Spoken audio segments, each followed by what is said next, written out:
आप जान ले मधुबनी शहर का लगभग 300 गली नली सड़क इतना है कि आज भी गंदे की तरह लोग रह रहे हैं। पैसा तो 20 गुना मिल गया जितना पहले नगर परिषद को मिलता था। पूछिए नगर निगम में कितना पैसा मिल रहा है। मधुबनी की जनता को जो सुख नगर पालिका के टाइम में था, म्यूनिसिपैलिटी के टाइम में था, आज नगर निगम बन गया, वो सेटिस्फैक्शन नहीं मिल रहा है। जनता को आक्रोश है नगर निगम से। मैं एक चीज आपसे पूछना चाहूंगी कि आपका जो इतने वर्षों का कार्यकाल रहा, उसमें आप कैसे जनता के विश्वास पर खरे उतरे? जनता ने अगर आपको चुना तो वजह क्या रही थी? आपका विजन क्या रहा था? आपने कार्य क्या सब किए? अब जो पदाधिकारी बैठे हुए हैं बिना पैसे का कोई काम करना ही नहीं चाहते हैं। मतलब भ्रष्टाचार में लिप्त होकर के जनता को भीतर से दुखित कर देना और जनता का नेता पर भरोसा गिर जाना। आपको नहीं लगता है कि इस बीच एनडीए की सरकार जो अलग अलग योजनाओं को लेकर आ रही है, उससे भी जनता काफी प्रभावित नजर आ रहे हैं? तो ऐसे में शायद आपका पलड़ा थोड़ा कम पड़े। नहीं, भारत सरकार सब्सिडीज दे रही है गैस सिलेंडर पर, है उसका प्रोडक्शन कॉस्ट जान रहे हैं कितना प्रॉफिट हो रहा है। भारत सरकार माला माल हो रही है। क्योंकि हम तो व्यापार के क्षेत्र में थे, ये सोचते थे कि व्यापार करके ही अपने परिवार को ढंग से चलाया जाए। क्योंकि बैंक कॉपरेट नहीं करता है पूरे बिहार में, हमको भी दिक्कत आई। जैसे आज पूरे बिहार के लोगों को, सारे एंटरप्रेन्योर को दिक्कत आ रही है।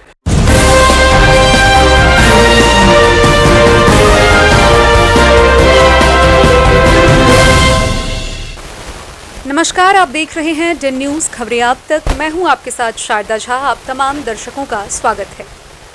बिहार विधानसभा आम निर्वाचन 2025 जैसे जैसे तारीख नजदीक आ रही है, चुनावी सरगर्मी और तेज होती जा रही है। बहरहाल हम आपको बता दें कि मधुबनी जिला के 10 विधानसभा सीटों पर दूसरे चरण के तहत आगामी 11 नवंबर को मतदान होना है और मधुबनी जिला पूरी तरह मतदान के लिए तैयार है। एक तरफ जहां जिला प्रशासन सजग एवं सतर्क रूप से भय मुक्त, शांतिपूर्ण, निष्पक्ष रूप से चुनाव संपन्न कराने के लिए कृत संकल्पित है, तो वहीं दूसरी तरफ प्रत्याशी और उनके समर्थकों में भी गजब का उत्साह देखने को मिल रहा है। डेन न्यूज के माध्यम से हम लगातार आपको दिखा रहे हैं, अलग अलग पार्टी के अलग अलग प्रत्याशियों से आपको रूबरू करा रहे हैं और आज इसी कड़ी में हम मौजूद हैं मधुबनी विधानसभा क्षेत्र संख्या 36 से राजद प्रत्याशी समीर कुमार महासेठ जी के यहाँ। गौरतलब हो कि इससे पूर्व भी यहाँ के विधायक रह चुके हैं, इससे पूर्व उद्योग मंत्री रह चुके हैं, तो इनसे बात करेंगे और मधुबनी विधानसभा क्षेत्र की चुनौतियों के बारे में जानेंगे। तो सबसे पहले तो आपका बहुत बहुत स्वागत है। आपको भी, आपके चैनल डेन न्यूज़ को भी ढेर सारी शुभकामना, क्योंकि काफ़ी पॉपुलर चैनल है। शुरू से जान रहे होंगे कि पंचायती राज का इलेक्शन हो ही नहीं रहा था और कहीं न कहीं हाई कोर्ट, सुप्रीम कोर्ट दोनों मिल करके जब डायरेक्शन दिया और भारत सरकार ने थ्रेट किया कि हम बिहार के इस डेवलपमेंट में हम पैसा नहीं देंगे, क्योंकि आप जान रहे हैं चौथा स्तंभ है लोकसभा, राज्यसभा, विधान परिषद। तो उस रूप से पंचायती राज जो है वो चौथा स्तंभ हुआ और उस मामले में जब इलेक्शन 22 वर्षों के बाद हुआ और 2001 के बाद 2003 में बिहार विधान परिषद के लोगों को चुनना था और पूरे बिहार में 24 लोग ऐसे थे जिनको चुनना था और लोगों को डर भी था, क्योंकि जितनी भी पार्टियां हैं उनकी संख्या इतनी कम थी। जहां ग्रेजुएट कंस्टिट्यूंसी के लोग होते हैं, टीचर कंस्टिट्यूंसी के लोग होते हैं और रिप्रेजेंटेशन मैंने सबों का होता है, तो सबसे ज़्यादा लार्जर 24 जो है एक साथ पूरे बिहार में एक साथ इलेक्शन हुए और उसमें 2003 में हम इलेक्शन लड़े और हमारे समय में 2003 में लगभग 66 कैंडिडेट थे। तो आप जान रहे हैं कि 66 में जब हम लड़े तो प्रथम आए, जीते और 2003 से 9 तक हमारा बिहार विधान परिषद के सदस्य रहे। तो नेचुरली वहीं से एक कैरियर में एड ऑन हुआ, चूँकि हम तो व्यापार के क्षेत्र में थे। ये सोचते थे कि व्यापार करके ही अपने परिवार को ढंग से चलाया जाए। फादर हमारे स्वर्गीय राजकुमार महासेठ कंप्लीट पॉलिटिकल, हमारे दादा स्वर्गीय रामअवतार महासेठ कंप्लीट व्यापारी। लेकिन अंग्रेज ज़माने से पहले जो क्षेत्र है मधुबनी म्यूनिसिपैलिटी हुआ करता था और वो लगातार सिटी फादर रहे हमारे दादा। फादर हमारे 17 साल तक सिटी फादर रहे, चेयरमैन रहे। इसके बाद वो बिहार विधान परिषद से इंडिपेंडेंट जीते और लगातार रिपीट करते रहे, दोहरी बार भी जीते। इसका 22 साल इलेक्शन नहीं हुआ। फिर जब इलेक्शन की शुरुआत हुई तो हम ही बिहार विधान परिषद गए और इसी मधुबनी विधानसभा क्षेत्र से हमारे पिता स्वर्गीय राजकुमार महाशय जी 3 बार एमएलए बन के गए। उस समय लेकिन क्षेत्र कोई और था, राजनगर था, मधुबनी था और रहिका था और उस समय 11 विधानसभा क्षेत्र था। अब 10 ही विधानसभा क्षेत्र है। नेचुरल मेरा भी विधानसभा क्षेत्र चेंज हुआ। मधुबनी शहर, पंडौल और 7 पंचायत हमारा रहिका। तो ये इनिशियल है। और स्कूल के दिनों में सामने हमारा नगर पालिका स्कूल है, वहीं से पढ़े लिखे, वहीं से पढ़ते पढ़ते आर.के. कॉलेज से ग्रेजुएशन किए। फिर JNU चले गए थे, वहाँ इंटरनेशनल स्टडीज़ में थे हम लोग। संयोग से यहाँ डिले था, M.Com में यहाँ एडमिशन हो गया और यहीं से पास आउट हुए। M.Com हमने मिथिला यूनिवर्सिटी से किया और आगे चल कर के व्यापार में गए, जिसको कहते हैं सर्विस इंडस्ट्री। तो सर्विस इंडस्ट्री, होटल, रेस्टोरेंट, इस तरह का हमारा व्यापार रहा। उद्योग के क्षेत्र में जाना चाहते थे, लेकिन चूँकि बैंक कोऑपरेट नहीं करता है पूरे बिहार में, हमको भी दिक्कत आई। जैसे आज पूरे बिहार के लोगों को, सारे इंटरप्रेन्योर को दिक्कत आ रही है, तो पिछले 40 साल से जो दिक्कत है आज तक समाप्त नहीं हो पाया। तो नेचुरल है, ग्रोथ तो वैसा ही होगा और जिनको जिधर इंटरेस्ट है उधर चले जाएंगे। आज के दिन में 2009 में एक बार पार्लियामेंट लड़ने का मौका मिला और सीतामढ़ी से पार्लियामेंट लड़े और हम कह सकते हैं उन दिनों मात्र 1.5 महीना के अंदर सीतामढ़ी के लोग उतना जानते भी नहीं थे, लेकिन जो जिस ढंग का छवि हम लोग का था, पारिवारिक छवि था, दादा से लेके सबों ने हाथों हाथ उठाया और जो रनर भी हम पहली बार हुए ताकि अगली बार फिर हम विनर हो सके। लेकिन 2015 में यहाँ से फिर मौका मिला और पूरे मधुबनी की जनता को हम धन्यवाद देंगे। फिर 2020 में भी जीते। लगातार मान लीजिए मधुबनी में 3 बार लड़े और तीनों बार जीते।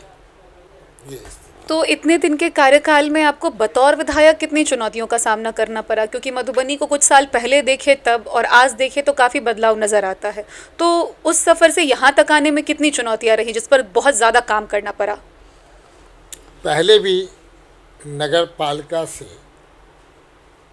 आज नगर निगम के तरफ चला गया, लेकिन मधुबनी की जनता को जो सुख नगर पालिका के टाइम में था, म्यूनिसिपैलिटी के टाइम में था, आज नगर निगम बन गया, वो सेटिस्फैक्शन नहीं मिल रहा है। जनता को आक्रोश है नगर निगम से, चूँकि मूलभूत जो उनको है कि हमारा सीवरेज कहाँ है, सड़क कहाँ है, नाला कहाँ है।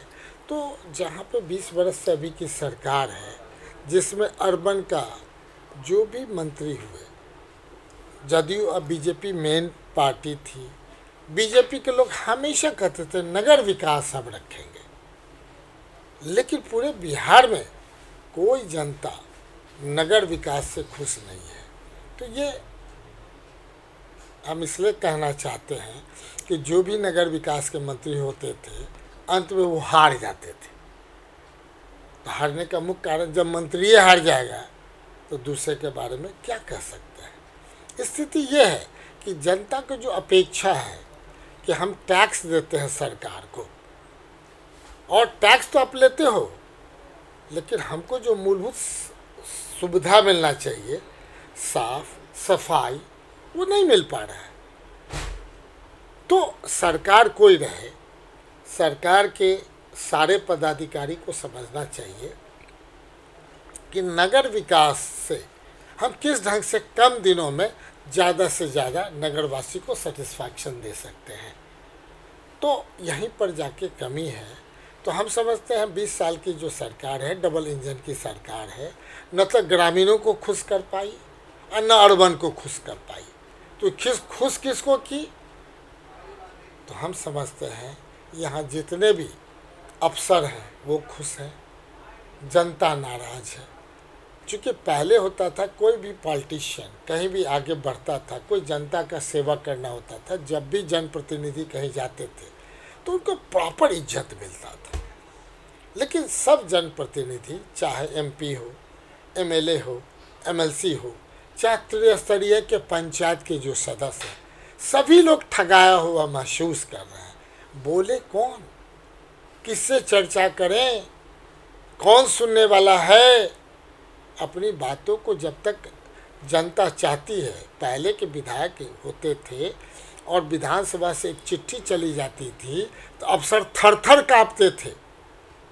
आज तो उनको लगता है कि पैसे पे मैनेज हो जाएगा। आज कोई पॉलिटिशियन कहीं चला जाए, चाहे ब्लॉक स्तर पे जाए, थाना स्तर पे चला जाए, पहले के लोग अड़ते थे हमारा क्षेत्र के जनता का काम होना चाहिए। अब जो पदाधिकारी बैठे हुए हैं बिना पैसे का कोई काम करना ही नहीं चाहते हैं। मतलब भ्रष्टाचार में लिप्त होकर के जनता को भीतर से दुखित कर देना और जनता का नेता पर भरोसा गिर जाना, हम समझते हैं आज आगे शुभ संकेत नहीं है। अच्छे लोग पॉलिटिक्स करना छोड़ देंगे कि क्या करें जब जनता ही खुश नहीं है। जनता तो चाहती है जो हमें अपेक्षा है। कोई घर का तो कोई ऐसा कह नहीं रहा कि मेरा घर बना दीजिए। जो ऐसे लोग गरीब गुरबा हैं उनको जो आवश्यकता है दौड़ रहे हैं, पिटीशन पर पिटीशन दिए जा रहे हैं। पिछले 10 साल से कुछ हो ही नहीं रहा। तो ये एक बहुत बड़ा गैप है। और इतना सुंदर क्वेश्चन आपने किया, मन प्रसन्न हुआ। असली चीज़ हमने आपके चैनल पे बता दिया। तो चूंकि जनता कहीं ना कहीं इस भ्रष्टाचार से जूझ रही है, उनको इसका खामियाजा आम लोगों को भुगतना पड़ रहा है। इन सब से बीच में एक चीज़ आपसे पूछना चाहूँगी कि आपका जो इतने वर्षों का कार्यकाल रहा, उसमें आप कैसे जनता के विश्वास पर खरे उतरे? जनता ने अगर आपको चुना तो वजह क्या रही थी? आपका विज़न क्या रहा था? आपने कार्य क्या सब किए? देखा जाए, कोई एमएलए बनता है तो ये सोचता है कि हमारा विधायक फंड है, उसी से हम केवल जनता को खुश करें। लेकिन मेरा वो नहीं है। मेरा एक विजनरी प्लान था कि मधुबनी विधानसभा के अच्छे लोग बैठे, क्या क्या समस्या है उनको लिपिबद्ध के तहत लिखें। लगभग 37 ऐसा आइटम था पूरे मधुबनी विधानसभा क्षेत्र का, जिस पे हम कार्य योजना बनाए, प्रोजेक्ट बनाए, काम करते रहे। तो नेचुरल है कि जनता को तो एक विश्वास हुआ कि ये अपने लीग से हट करके भी अच्छा करना चाहता है। लेकिन सच्चाई की बात है कि चूँकि हम अपोजिशन में हैं तो सरकार को लगता है इनका सब काम हो जाएगा, तो भाई फिर से दोबारा जीतते रहेंगे। ये नहीं समझ पा रहे हैं कि जनता के लिए जो सुख दुख में रहेगा वही ना जनता असली की नहीं सोचेंगे। हाँ, जब कोई आपको छवि बनाने में बहुत टाइम लगता है। फर्स्ट जनरेशन के का देखा जाता है, कहीं भी बैंक विश्वास नहीं करती है, अब बिजनेस नहीं कर पाएगा, लोनें नहीं देती है। वैसे ही जो स्थिति है, फर्स्ट जनरेशन को पब्लिक फील्ड में आना और लगातार अपने छवि को बना के रखना बहुत दिक्कत हो रहा है। तो हम समझते हैं कि इन चीज़ों का आपके ऊपर भी एक असर पड़ेगा कि एक डॉक्टर का बेटा डॉक्टर क्यों बनता है, एक वकील का बेटा वकील क्यों बनता है, और इस तरह का परिपाटी रहा है कि प्रोफेसर का बेटा प्रोफेसर क्यों बनता है, और एक व्यापारी एक दुकानदार का बेटा दुकानदारी क्यों करता है। ये बड़ा स्पष्ट है, बताने की आवश्यकता नहीं है, हर एक लोग समझ रहे हैं। तो हम जो सेटिस्फैक्शन देना चाहते हैं तो सेटिस्फैक्शन है कि पहली बार 2 करोड़ मिला था जब हम जीते थे, आज के दिन में 4 करोड़ मिला है। तो ऑल टुगेदर केवल 24 या 25 करोड़ मिला। लेकिन हम हर एक क्षेत्र को 4 टाइम्स 5 टाइम्स देने का काम किए, लाने का काम किए। और हम भी स्पष्ट कहते हैं पैसा तो हम ला के दे देंगे, लेकिन जो काम सेटिस्फैक्शन लेवल है वो हम पर भी आप विश्वास करें जब आंख से देख नहीं लें। क्योंकि आप देख रहे होंगे एक सड़क है जिस पे लिखा हुआ कि 11 महीने के अंदर बनेगा, ठेकेदार के ऊपर है, 11 महीने में बनाता रहेगा, उसको तो ड्यूरेशन मिला हुआ है, टेंडर हुआ, एग्रीमेंट किया और उस पर लिखा हुआ है। तो आप शिलान्यास करके इंतज़ार करें, क्योंकि ज़्यादा सड़क बन जाएगा तो नेचुरल है कि समीर महासेठ तो 10-20 हज़ार वोट से जीत जाएगा। ये नहीं जनता समझ रही है कि जब सरकार पैसा दे दिया, विधानसभा में क्वेश्चन के आधार पे वो हम बना रहे हैं, अनुशंसा के आधार पे कर रहे हैं, तो एक बार जब पैसा मिल गया तो पैसा को आप डिस्टर्ब नहीं कर सकते हैं। पैसा का लगेगा, सड़क भी बनेगा, नाला भी बनेगा, लेकिन सीवरेज जिसकी हम चर्चा आपके चैनल पे करना चाहते हैं, तो प्रोजेक्ट बना ही नहीं, जबकि नगर निगम को ये प्रोजेक्ट बना करके काम शुरुआत करना चाहिए। जो कैनाल की बात हम करते हैं, Raj canal, Kings canal, Watson canal, वो भी अंग्रेज ज़माना का था, किसी ने आज तक इसके बारे में नहीं सोचा। कनकपुर से सौराठ तक और रिंग रोड, किसी ने आज तक चर्चा नहीं किया। पूरे जिला की आबादी 40 से 50 लाख की आबादी है। डिस्ट्रिक्ट हॉस्पिटल के बारे में किसी ने चर्चा नहीं की। मधुबनी में पार्क हो, इस किसी की ने चर्चा नहीं की। कोई मधुबनी का कोई भी एक सड़क हो जिसको 2 टाइम्स 3 टाइम्स चौड़ा करने का कोई नहीं सोचा। तो नेचुरली आपके हम विधायक थे, हमने करने का प्रयास किया, लेकिन जिस स्तर पर पीपुल्स परसेप्शन है कि हमको देखना चाहिए, उसमें डिले हो रहा है। स्टेडियम एक भी नहीं था, 20 करोड़ से ज़्यादा लाए, लेकिन आधा अधूरा रोक रहा है, सरकार रोक रहा है कि जल्द से जल्द बन जाएगा तो समीर महासेठ को वोट बढ़ जाएगा। तो जितने स्पोर्ट्स पर्सन है जान लें, पैसा मिला है, कितनों ठेकेदार डिस्टर्ब करेंगे या ठेकेदार को सरकार डिस्टर्ब करेगी, तो निश्चित तौर पे वो गलत नहीं होगा। जो समय सीमा है उसके अंदर ज़रूर बनेगा। आप डिले कर सकते हो, डिले करोगे, अरे हम 8,000 वोट से जीतते हैं, बहुत जीतेंगे तो थोड़ा ज़्यादा वोट से जीतेंगे, लेकिन थोड़ा कम करने का जो प्रयास किया जा रहा है, डेवलपमेंट को रोकने का प्रयास कर रहा है। आपके चैनल पर स्पष्ट कहेंगे मधुबनी वासी को, पूरे अपने विधानसभा में, पूरे 10 विधानसभा में सबसे अच्छा काम मधुबनी का हो, 1 नंबर पे मधुबनी रहे। आगे बढ़ कर के पूरे बिहार में अगर आप एक मौका देते हैं, जिताते हैं, तो निश्चित तौर पे पूरे बिहार में 1 to 10 में लाने का समीर महासेठ का प्रयास रहेगा।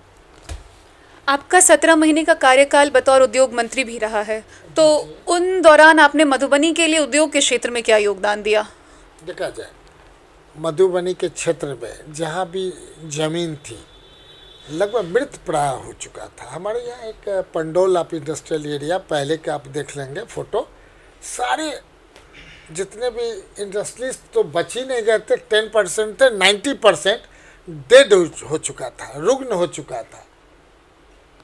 सबों को रिवाइव करने का प्रयास किया। हमारा फैक्ट्री सब है, 10-10 हज़ार लोगों को नौकरी दे रहा है, अब स्टार्ट भी करेगा। नेचुरल है, कोई भी फैक्ट्री अगर उस समय 200 करोड़ का प्रोजेक्ट था उसका, अब इतना खुश था कि समझ में 800 करोड़ का हो गया। तो हम समझते हैं कि उसको, लेकिन उसको तो सही सड़क चाहिए, इंफ्रास्ट्रक्चर चाहिए, बिजली का पावर का स्ट्रॉन्ग ये होना चाहिए। सारा बेसिक इंफ्रास्ट्रक्चर सरकार को देना चाहिए। जो इंफ्रास्ट्रक्चर देने में डिले करते हैं, इसका मतलब बिहार को नुकसान पहुंचा रहे हैं। हम चले जाइए लोहट में, आप देखेंगे कि जितने भी प्लॉट है सबका हमने बाउंड्री वॉल करा दिया। और यही नहीं, पूरे बिहार में 2000 करोड़ से ज़्यादा से सारे जगह हमने किया। आप देख लीजिए, पंडोल में बड़ा बड़ा शेड बना है, जीविका दीदी हो चाहे कोई हो, छोटा छोटा आप चाहेंगे, आप आइए, रेडी टू स्टार्ट फैक्ट्री, उस सिस्टम पर प्लग एंड प्ले हमने स्टार्ट कराया। ये कोई पहले का तो विज़न था नहीं, पहले का तो कोई सोच था नहीं। हमारे टाइम में आईटी पॉलिसी बना, हमारे टाइम में टूरिज्म पॉलिसी बना, हमारे टाइम में बायोफ्यूल पॉलिसी बना, हमारे टाइम में बड़े बड़े उद्योग का कि नहीं एग्रीमेंट हुआ, 50,000 करोड़ से ज़्यादा के नहीं लोग MOU किए, फैक्ट्रियाँ खुल जाती। लेकिन जब आपका लॉ एंड ऑर्डर पर कंट्रोल नहीं है, कहाँ से लोग आएंगे? जब आपका पूरा बाउंड्री वॉल नहीं है, कहाँ से आएंगे? लोअर तक जाने वाली सड़क नहीं थी, अब जाइए ना, पंडौल से देखिए रामपट्टी की सड़क, चकाचक सड़क है, जाके तो देखिए। ये हमारे आपके माध्यम से जनता भी देख रही है, जान रही है, तो नेचुरल है। इंफ्रास्ट्रक्चर, बेसिक इंफ्रास्ट्रक्चर, चाहे शहर हो, चाहे अर्बन हो, चाहे ग्रामीण हो, दोनों का जो विज़न है हमारे तेजस्वी जी का, उन्होंने स्पष्ट कहा है कि आने वाला टाइम में 20 वर्ष बनाम 20 महीना हमको मौका दीजिए, चीनी मिल का हम कि नहीं यहाँ शुरू करेंगे। चूँकि हम उद्योग मंत्री थे, हम केन मिनिस्टर नहीं थे। यहाँ लोग कभी कभी चैनल के आधार पर लोग समझ जाते आप उद्योग मंत्री थे, चीनी मिल का है नहीं फैक्ट्री शुरू किए। ये थोड़ा सा कोई ना कोई, हम किसी पर एलिगेशन नहीं लगाते हैं, हमारे भी इन चीज़ों को जान रहे थे। That's the reason. अरे हमारे तेजस्वी जी के टाइम में 3 चीनी मिल चालू करना था, एक रीगा का, एक मधुबनी का, एक समस्तीपुर का। पहले नीतीश मिश्रा जी थे मंत्री, आज उद्योग मंत्री हैं। हमारे टाइम में आलोक मेहता जी थे समस्तीपुर, वो चाहते एक चीनी मिल वहाँ खुले, एक यहाँ वहाँ था ही, रिवाइव करना था। रीगा का हमने स्टार्ट करवाया, एग्रीमेंट करवाया, और जब मधुबनी या समस्तीपुर की बारी आई तो नीतीश कुमार जी पलट गए। क्या कर सकते हैं आप ही बताइए। जब हम अपोजिशन में रह करके जितना भी पैसा था, जो लॉ लाइबिलिटीज़, सकरी का, रैयाम का, लोहट का, हमने लाइबिलिटीज़ का ला करके हमने पैसा दे दिया, और 80% लोग अपना अपना जो पुराना लाइबिलिटीज़ था वो ले रहे हैं। तो हमारे मन में है कि नहीं, अगर आप हमारा रिन्यूअल करते हैं तो निश्चित तौर पे चीनी मिल की भी स्थापना होगी। आप अभी प्रतिद्वंदी के रूप में किनको देख रहे हैं? क्योंकि बहुत सारे प्रत्याशी अलग अलग पार्टी से उतरे हुए हैं, तो आपको क्या लग रहा है कि कौन से ऐसे प्रत्याशी हैं जिनको आप प्रतिद्वंदी के रूप में देख सकते हैं? ये तो अब जनता से पूछिए ना, हमारा ये नहीं है। हम तो देखते हैं टोटल कैंडिडेट कितने हैं, टोटल 9 कैंडिडेट हैं। हमसे छोड़ करके 8 कैंडिडेट हमारे अभी प्रतिद्वंदी है। जनता के बीच जाएंगे, 9 जीत रहे हैं। ये जनता बताएगी किनको जिताने का काम करेंगे। और तो आप चूँकि कह रहे हैं कि ये तो खैर सही बात है कि जनता तैयार करेगी, कि तय करेगी कि कौन प्रतिद्वंदी के रूप में है, चूँकि जनता ने आपसे इससे पहले भी विश्वास जताया है, और अगर हो सकता है जनता फिर एक बार विश्वास दिखाए आप पे, तो आप कितने तैयार हैं? आपकी क्या योजनाएं हैं कि अगर मैं फिर से विधायक बन के आ रहा हूँ तो मुझे ये सारी काम करने हैं? हम पहले भी बताए कि अगर कोई दूसरा नया विधायक बनेगा तो 20 करोड़ का उसका बजट होगा, उससे ज़्यादा नहीं होगा। अभी मेरा 800 करोड़ पूरे मधुबनी विधानसभा क्षेत्र में काम चल रहा है। निश्चित तौर पे सरकार मेरी होगी, अब कोई दूसरा जीतेगा तो उसी ढंग से होगा जो अपोजिशन के साथ होता है, जो मेरे साथ हो रहा है। क्यों नहीं सब कंप्लीट हो गया 800 करोड़ का काम? तो ये है, क्यों नहीं कैनाल बन के तैयार हो गया मधुबनी में? क्यों पानी की समस्या लगा हुआ है? ये तो उसमें जाइएगा, बोर्ड पे लिखा हुआ है सारा काम 30 महीने के अंदर हो जाना चाहिए। क्या हो गया क्या? तो नेचुरल है कि हमारे रहने से 99.9% हम पीपुल्स सेटिस्फैक्शन देंगे, काम को करा देंगे, और काम कराने के बाद जो मधुबनी के लोगों का जो ज्वलंत मुद्दा है, उन मुद्दों को ज़मीनी स्तर पर दूर करने का प्रयास करेंगे। आपको नहीं लगता है कि इस बीच एनडीए की सरकार जो अलग अलग योजनाओं को लेकर आ रही है, उससे भी जनता काफ़ी प्रभावित नज़र आ रहे हैं, तो ऐसे में शायद आपका पलड़ा थोड़ा कम पड़े? देखिए, जनता को एक अलग विश्वास है। हमारे नेता तेजस्वी जी ने 2024 में अनाउंस किया था कि माँ बहन योजना हम देंगे। सरकार को मजबूरी हो गई, उनका था 1500 रुपये देंगे, 2500 रुपये देंगे, पूरे साल में 5 साल में 1.5 लाख रुपया देंगे। तो इन्होंने सोचा कि वो दे देंगे, आएंगे तो हम पहले ही 1 महीना के लिए दे देते हैं। लोगों को लगे कि हम भी सोच रहे हैं, तो इतना देर में बुद्धि आया, 20 बरस के बाद बुद्धि आया। ये जनता समझ रही है। ठीक दिव्यांगों के लिए वही बोले थे, ठीक माने बिजली के लिए भी वही बोले थे, गैस सिलेंडर के लिए बोले थे। काहे नहीं भारत सरकार सब्सिडीज दे रही है गैस सिलेंडर पर, हैं? उसका प्रोडक्शन कॉस्ट जान रहे हैं कितना प्रॉफिट हो रहा है? भारत सरकार माला माल हो रही है, पूरे बिहार की जनता को चूस रही है, टैक्स पर टैक्स का बोझ दे रही है जनता। अरे आप कोई चीज़ खरीदिए, बिना टैक्स का खरीद रहे हैं क्या? हैं? कितने बार टैक्स लोगे भाई? तो वन नेशन वन टैक्स करते हो, वन माने नेशन वन इलेक्शन की बात करते हो, क्या कर रहे हो बताइए? आप कोई चीज़ सामान प्रोडक्शन करते हैं वहाँ भी टैक्स, खरीदने तक के जितने दुकानदार सब जगह टैक्स। क्या तरीका है भाई? क्यों परेशान जनता को कर रहे हो? सब जनता अवेयर हो गया है और जितने लोग हैं, और बिहार की लड़ाई इस बार अपनी लड़ाई लड़ रहे हैं कि हम लड़ाई लड़ रहे हैं गुजरात से बढ़िया हमारा बिहार बने, ये लड़ाई कर रहे हैं तेजस्वी जी। कोई लड़ाई थोड़े है ये लड़ाई है कि गुजरात से बढ़िया बिहार बने। बिहार का जो मैन पावर है उसका स्ट्रेंथ ये है, वोटिंग राइट से तेजस्वी जी को मुख्यमंत्री भी बनाना है, और असली लड़ाई ये है कि हमें बिहार को नंबर 1 to 10 में पूरे देश में लाना है। ये लड़ाई का और ये विजन के बारे में कोई थोड़े बताएगा।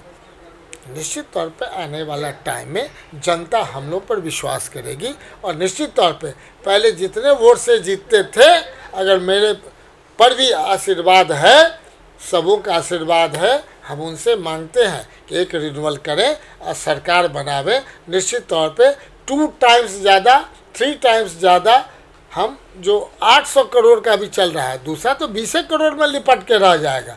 कहाँ 800 करोड़ है, कहाँ 20 करोड़, इतना डिफरेंस होगा। और तुलना तक करना है तो पहले का भी तुलना कर लीजिए, आने वाला टाइम आपने कर दिया, पिछला भी तुलना कर दीजिए। भारतीय जनता पार्टी एनएलआई 4 बार जीती,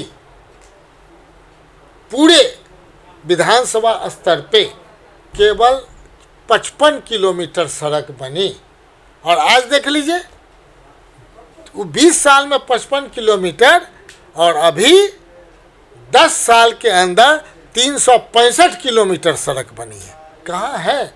क्या फास्ट है? और तो अभी गांव में जाइएगा, अभी भी बचा हुआ है। आप जान ले मधुबनी शहर का लगभग 300 गली नली सड़क इतना है कि आज भी गंदे की तरह लोग रह रहे हैं। पैसा तो 20 गुना मिल गया है जितना पहले नगर परिषद को मिलता था। पूछिए नगर निगम में कितना पैसा मिल रहा है। धरातल पर उतारने के लिए एक कार्य योजना होना चाहिए, और सारा जैसे समीर महासेठ काम कर रहे हैं, Raj canal, Kings canal, Watson canal, पहला सभी को उस नाले में जोड़ने की बात होना चाहिए। इस तो सरकार अपने में लड़ती है। वन विभाग लड़ रहा है निधि चौक से जो सड़क बन रही है पीडब्ल्यूडी में, वन विभाग लड़ रहा है नगर विकास से कि एसटीपी बन जाएगा तो शुद्ध पानी का निकासी हो जाएगा। इस सरकार केवल लड़ने में विश्वास कर रही है, तो कहाँ से डेवलपमेंट होगा? डिलेट पर डिलेट कितना करिएगा? ये इसलिए कहीं ना कहीं हम कहते हैं एक तटस्थ उस ढंग का सोच बनाना चाहिए। और जो विधानसभा के थ्रू, तभी ना पूरे विधानसभा में 243 एमएलए में 1 to 5 हमारा हमेशा क्वेश्चन रहता है, बोलने में, क्वेश्चन करने में, एक्सिक्यूट कराने में। तो पहले भी थोड़ा याद करिए ना, 2015 से पहले मधुबनी क्या था, हैं? 4 बार के विधायक थे, क्या किए?